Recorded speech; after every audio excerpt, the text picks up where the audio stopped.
Good morning बढ़िया है। इसका फ्रंट कैमरा ऑन कर दीजिए।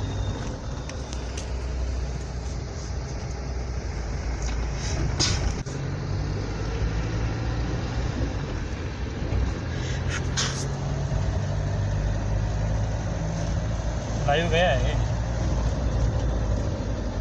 गुड मॉर्निंग करेजा लोगन। और आज दिवाली का दिन है, बहुत अच्छा दिन है। सबको तहे दिल से बहुत दिवाली की बधाई देता हूँ मैं। जितने हमारी ऑडियंस है, जो भी भोजपुरिया समाज है, जितने इंडस्ट्री के लोग हैं, मतलब जितने भी हमसे प्यार करने वाले, नफरत करने वाले, सबको दिवाली की बधाई यार। और तो नहीं सबके रिप्लाई ना दे पाए डार्लिंग, गाड़ी चला रहा हूँ इसलिए। और आज इस खुशी के माहौल में सबसे अच्छी बात यह है कि आज नौरंग सिनेमा हॉल में 12 बजे के शो में मैं जा रहा हूँ प्रमोशन करने।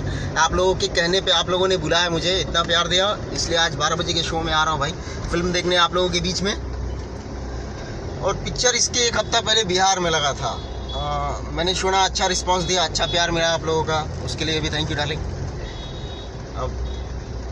अब सिनेमा हॉल में जाते हैं, फिर वहाँ आप लोगों से मिलते हैं, पब्लिक से भी मिलाते हैं। Thank you, bye.